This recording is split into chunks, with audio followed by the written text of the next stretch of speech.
আমিন। এবার আসেন বডি কি করলে হবে? দুইটা ডিউটি নেন, দুইটা কর্মসূচি নেন। এই দুই ডিউটি লাভ করা ছাড়া কোনদিন হওয়া যাবে না। কি না? আল্লাহ পাক রব্বুল আলামিন বলেন, আল্লাযীনা আমানু, এক নম্বরে তোমাকে পাকা মুমিন বান্দা হওয়া লাগবে। কি হওয়া লাগবে? পাকা মুমিন হওয়া লাগবে, পাকা মুমিন বান্দা হওয়া লাগবে। জীবন দিতে রাজি আছে কিন্তু ইমান ছাড়তে রাজি না।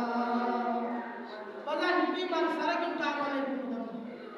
আল্লাহ রাসূলের চাচা আবু লাহাব রাসূলকে অনেক মহব্বত করত, কিন্তু ওনার ইমান ছিল না। যদি ইমান থাকতো তাহলে সে আজকে বই থাকতো, জান্নাতে থাকতো, জান্নাতের উচ্চ মাকাম আল্লাহকে দান করতো। কিন্তু সেই ইমান আনে নাই। আচ্ছা, ইমান ছাড়া আমাদের দাম নেই। ইমান আপনাকে শক্ত মজবুত করতে হবে। শিশাডালা প্রাচীনের মতন ফাউন্ডেশন দেওয়া হবে যে আমি প্রয়োজনে আমি জীবন দিব, আমি আমার জান কুরবান করে দেবো, কিন্তু ইমান ছাড়ব। প্রয়োজনে আমার সন্তানকে কুরবান করবো, আমার মা বাবা ছেড়ে দিব, প্রয়োজনে বউ তালাক দিব, সমাজ থেকে বিতাড়িত হয়ে যাবো, পাশের কাছে দাঁড়ায় আমি বলবো লা ইলাহা ইল্লাল্লাহ, এর কথা বলে ঠিক কিনা? আল্লাহর প্রতি দৃঢ় বিশ্বাস রাখতে হবে। আল্লাহ এবং আল্লাহ রাসূলের জন্য আপনার জীবনকে উৎসর্গ করে দিতে হবে। যখনই দেখা যায় ইসলাম বিরোধী যদি কোনো কার্যকলাপ শুরু হয়, তখন তাকে ঘুষ দিতে হবে। ঠান্ডা মাথায় সুন্দরভাবে নরম ভাষায় বলে ইসলামের বিরুদ্ধে, আল্লাহ এবং আল্লাহ রাসূলের বিরুদ্ধে হয়ে যায়, কাছে এই কাজটা তুমি করিও না, তোমাকে বাধা দেবে। যে কোনোভাবে ইসলামকে যখন দুলিশ্বাস করার চেষ্টা করবে, তখন আপনার ইমানি পাওয়ার, ইমানি দেশে আপনি ঢুকে দাঁড়াইতে হবে। আর যদি টেবিলের নিচে সর্বোচ্চ 10,000 টাকা দিয়ে দেয়, তাহলে যদি ইমান আপনি বিক্রি করে ফেলেন, তাহলে পশ্চিমকালে বেজার জান্নাতে যাওয়া সম্ভব। বাইরে আমার সর্ব অবস্থায় আল্লাহর প্রতি বিশ্বাস করতে হবে। কি করতে হবে? আল্লাহর প্রতি বিশ্বাস করতে হবে, ধৈর্য ধরতে হবে। আলিমুল গায়ব, গায়বের দায়িত্বে বিশ্বাস করাই হলো ঈমান। আল্লাহকে তো আমরা কেউ দেখি না, কি বলেন? আল্লাহকে তো আমরা কেউ দেখি না, আল্লাহ দেখা যায় না, কিন্তু আল্লাহকে না দেখিয়া বান্দার প্রতি বিশ্বাস করতে হবে। আর ধৈর্য ধরতে হবে। ধৈর্য বাজার এমন একটা গুণ, ধৈর্য ধরলে আল্লাহ তাআলা অবশ্যই আর ফসল বৃদ্ধি করে দেয়। আল্লাহ রাব্বুল আলামিন বলেন,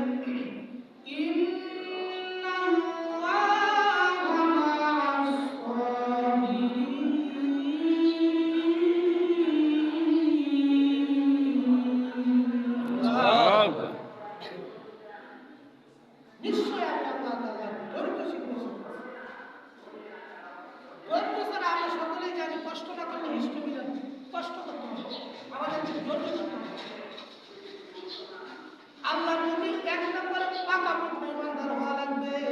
আমার জান দিতে রাজি আছে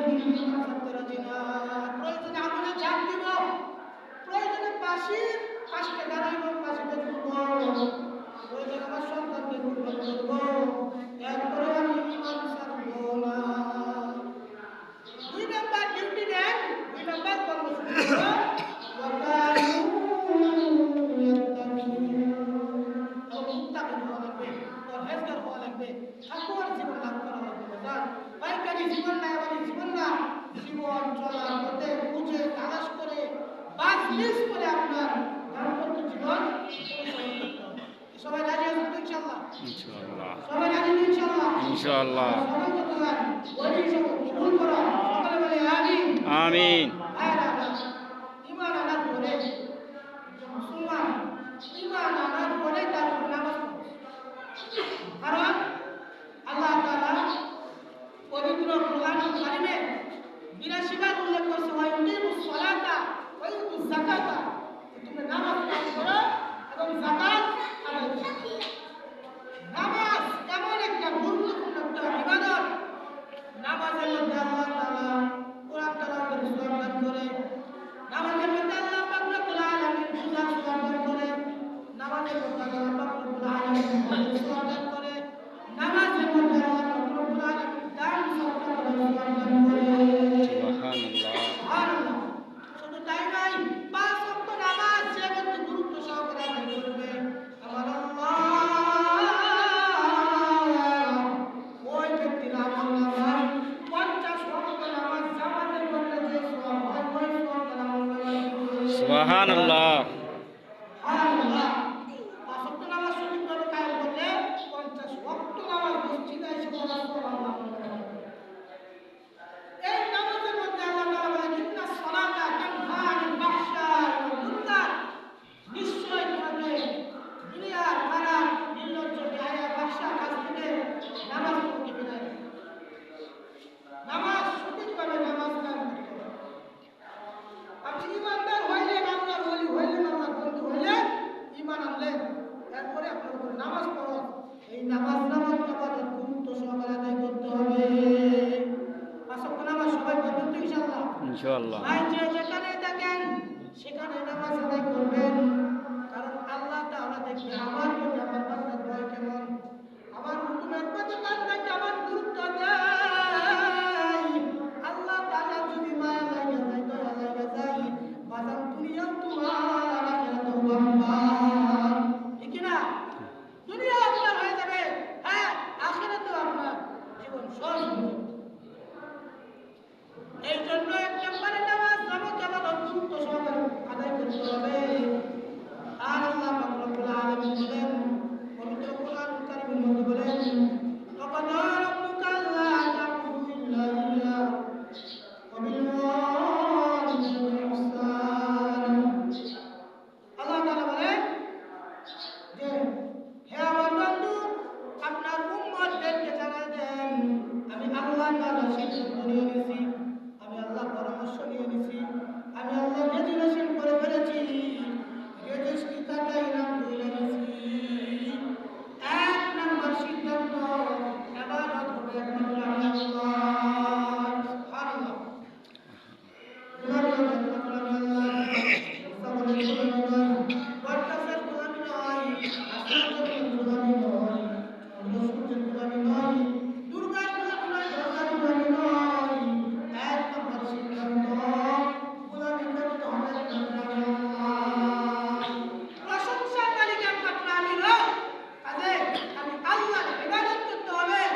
আমার বলতেছে আমার মধ্যে এখন কি দেখছেন এটাই এখন বলার সময় ওসানি বলতেছে না এখন বলার সময় হয় নাই আরে ওই কসাই বলতে চাচ্ছি আমি গরিবের বাড়িতে আপনি আসবেন চলেন ওই কসাই যখন ওই কসাই বাড়িতে যখন মুসলমানকে যখন নিয়ে যাওয়ার পরে কসাই তার ব্যাগ থেকে তার দলিল ভিতর থেকে এক টুকরা মাংস আর টুকরা বুঝতে পারবে এক টুকরা বস্তু বাইর করে বলতেছে হুজুর আপনি এখানে বসেন আমি বস্তুটা পাক করি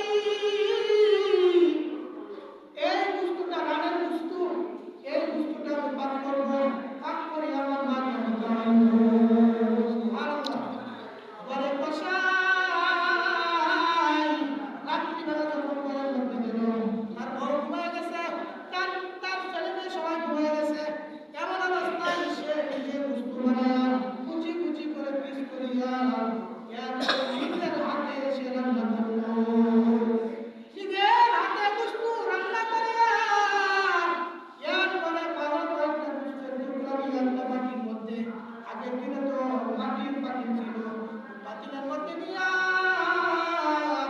একবারে কষলা মুসলা একবারে ফুল বানাইছে কি বানাইছে একবারে ফুল বানাইছে চুল বানাইয়া একটা ছোট চামচ দিয়া ওনার মাকে নিয়ে মা মুখে তুলে তুলে খাওয়াই দিয়েছে সুবহানাল্লাহ। ওনার মাকে এইভাবে দুষ্ট খাওয়াই দিয়েছে আর ওনার মা ছিল একটা সিটকের মধ্যে লক্ষ্য হয়েছিল সিটকের মধ্যে আগের দিনের মহিলারা একবার ফুটকার মতো হয়ে যেত কই মাসের আত্মা ছিল উনি মাসের আত্মার মতন ছিল তাদের দীর্ঘদিন তারা বাঁচত ওই মহিলা একবার একটা ছোট বাচ্চার মতো হয়ে গেছিল শুধু খালি জলটা আছে আর ওই মহিলাকে একটা সিটকের মধ্যে দুয়ার ভিতরে চলে গেছে আর একটা কম্বলকে ডেকে গেছে এবার কারেন্ট নাই এবার ওই মহিলা যখন ওই মহিলাকে যখন তার সন্তান বস্তু খাওয়াইলো বস্তু খাওয়ানোর পরে ওই মহিলা আল্লাহর উপরে দোয়া করলো সুবহানাল্লাহ ওই মহিলা আল্লাহর উপরে দোয়া করলো যে হে আল্লাহ আল্লাহ আমার সন্তান কসাই আল্লাহ আমাকে তোমার করলো মাবুদ আল্লাহ সে নিজের হাতে বস্তু পার করে আমার আগে খাওয়াইছে তার সন্তানকে খাওয়াই নাই সে নিজে খায় নাই তার বিবিরও খাওয়াইছে না আগে আমাকে খাওয়াইছে আমাকে এত মহব্বত করলো আমাকে এত ভালোবাসলো আল্লাহ আমি দেখতেছি তোমার বন্ধু মুসা কালিমুল্লাহ করে বসে রয়েছে আল্লাহ তোমার বন্ধুদের রাইতে আমাকে খাওয়াইছে আল্লাহ আমাকে এত ভালোবাসলো আল্লাহ মেহেরবানি করিয়া তুমি আমার সন্তানকে এই জামানার মুসা নবীর সাথে জান্নাত দিও সুবহানাল্লাহ মা যখন এই দোয়া করলো এই দোয়া করার সাথে সাথে পয়গম্বর মুসা কালিমুল্লাহ আল্লাহু আকবার বলে একটা জিজ্ঞাসা করলো সুবহানাল্লাহ কসাই বলতেছে হুজুর এবার আপনি বস্তু খান ওই মুসলমান বলতেছে আমি তো তোমার বাড়িতে বস্তু খাওয়ার জন্য আসি নাই আমি যে জন্য আসছিলাম এই কাজ আমার হাসিল হয়ে গেছে বলতেছে কসাই কি কাজ আপনার হাসিল হয়ে গেছে যে কসাই তুমি যে তোমার মাকে এত ভালোবাসলা তোমার মাকে যে তুমি এত মহব্বত করলা তোমার মাকে তুমি এত মহব্বত করিয়া মাকে যে তুমি বস্তু খাওয়াইলা তোমার মা আল্লাহর দরবারে তোমার জন্য দোয়া করছে তোমার মা তোমার জন্য দোয়া করছে আর তোমার মা দোয়া করতে দেরি আল্লাহর আরশ থেকে পৌঁছতে দেরি হয় না কেন সুবহানাল্লাহ সুবহানাল্লাহ। আপনি কিভাবে জানেন পয়গম্বর মুসা ডাকতে কই কসাই আমি শুধু সাধারণ মানুষ না আমি হলাম এই জামানার পয়গম্বর মুসা কালিমুল্লাহ কসাই যখন বলতে হুজুর আপনার হাতে ধরে পায়ে ধরি আমি অনেক বেয়াদবি করছি মাফ করে দেন নবী বলতেছে আল্লাহ তাআলা আমার কানের মধ্যে একটা নবুয়তি মাইক্রোফোন লাগাই দিয়েছে যার কারণে আমি নবীর সাথে সাথে বের হয়ে গেছি তোমার মা তোমার কবুল হয়ে গেছে কসাই বলতেছে হুজুর আমাকে মাফ করে দেন। আল্লাহর পয়গম্বর মুসা কালিমুল্লাহ ডাক দিয়ে কয় তার কসাই আমাকে না খাওয়ালে কি হবে, তোমার মাকে খাওয়ালে তো তুমি বাপ বাপ করে বানাইছো। সুবহানাল্লাহ, তোমার মাকে তুমি ভালোবাসা মাকে মহব্বত করিলে তো তুমি বাপ বাপ করছো মিয়া, পয়গম্বর মুসার সাথে জান্নাতের মেহমান হইছো। সুবহানাল্লাহ।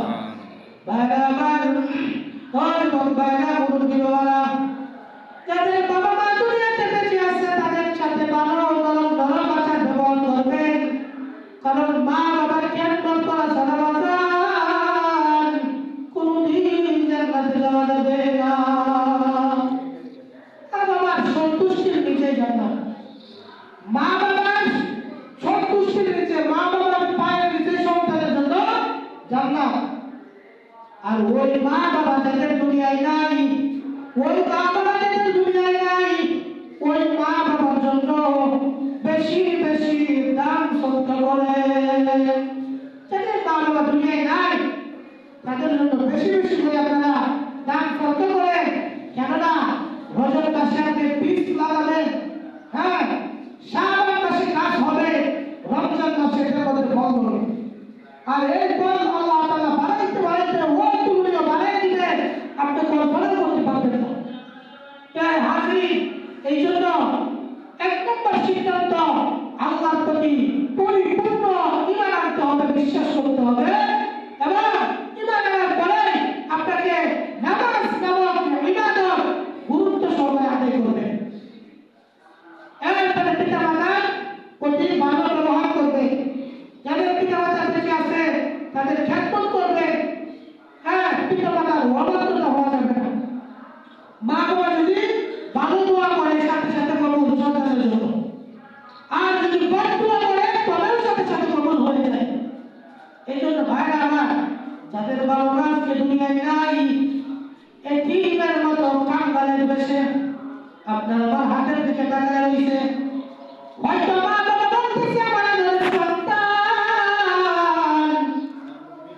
আজকে যদি তুমি আমার কবরের সামনে আইসা যদি তিনবার সূরা ইখলাস পাঠ করিয়া যদি তিনবার সূরা ইখলাস পাঠ করতাম, তাহলে 30 পারা কোরআন শরীফ হয়ে আমার কবরে হাজির হয়ে যাইত। সুবহানাল্লাহ। বাবা এইভাবে আপত্তি বিনতি করে। ভাইরা আমার, সমুদ্রের মাঝখানে যদি একটা জাহাজ যদি ডুবে আর বাসে, ডুবে আর বাসে, এমন অবস্থায় মানুষ কি আতঙ্ক হয়ে যাবে, সবাই আল্লাহ আল্লাহ জপবে। সমুদ্রের মাঝখানে যখন নৌকা যখন ডুবে যায়, এমন অবস্থায় নাস্তিক পর্যন্ত বলতে বাধ্য হয়ে আল্লাহু আকবার। কথা বলে ঠিক কিনা? কারণ ওই নাস্তিকও জানে, পণ্ডিতও জানে, তাদের গ্রন্থের মধ্যে আছে সর্বময় ক্ষমতার মালিক ঈশ্বরের কোনো প্রতিবন্ধী নাই, মানে আল্লাহর কোনো ইলাহ নাই, আল্লাহ নাই, এটা তারাও জানে। সেই ক্ষেত্রে খেলার নাম বাবা খেলা করে সেও বলে আল্লাহু আকবার। কথা বলে ঠিক কিনা?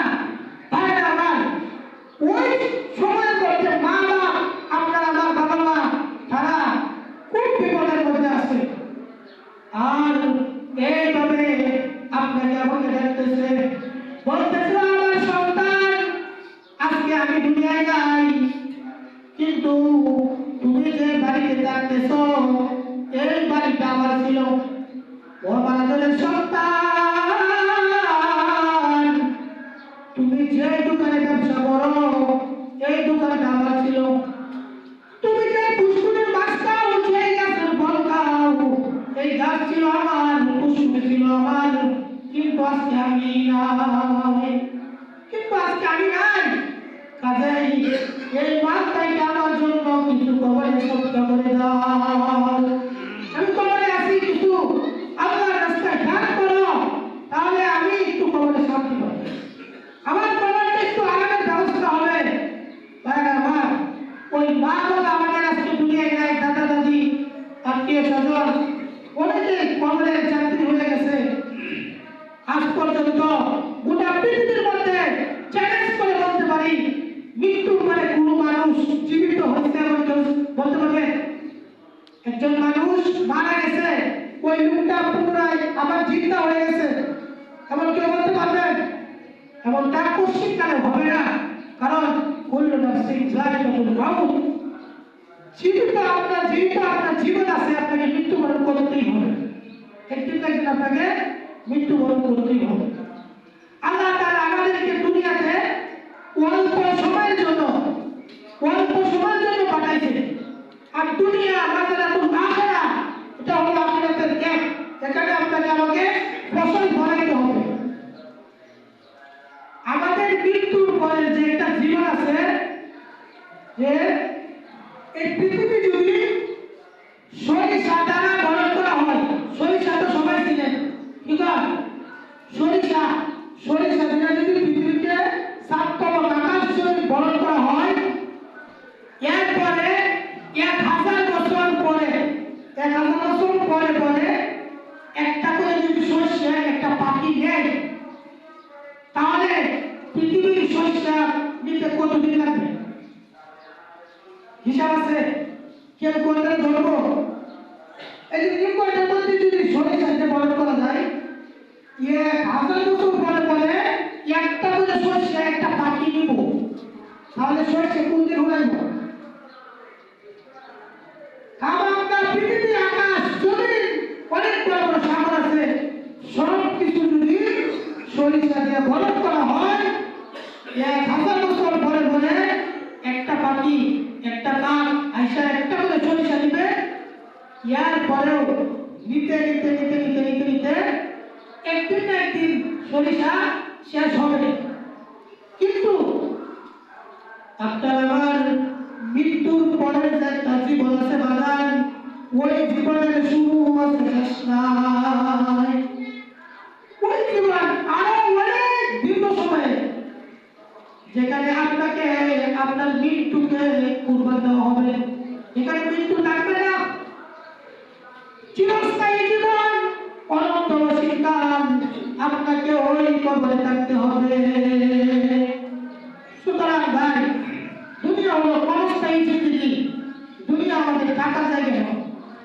দুনিয়ার মায়া মহব্বত ভালোবাসা ত্যাগ করে আপনাকে আমাকে চলে যেতে হবে। আজরাইল যেদিন আসবে, 1 সেকেন্ডের সময় তোমাকে দেওয়া হবে না। এই জন্য ভাই আমার, আমরা বেশি করে আল্লাহর ইবাদত করব এবং আল্লাহর হুকুম, আল্লাহর রাসূলের তরিকার ভিতরে আপনার আমার এই 50, 60, 100 বছরের জীবনটা যেন অনুসরণ করতে পারি, অনুশোচনা করে খবরে যাইতে পারি, সেই তৌফিক আল্লাহ আমাদের দান করুন। ভাই আমার, আপনাদের এই মসজিদের জন্য শুরু থেকেই আপনারা সকলের দার্মিক সহযোগিতায় মসজিদের কাজ হয়েছে আলহামদুলিল্লাহ। তো আপনারা কিছু কালেকশন দান করেন মসজিদের জন্য।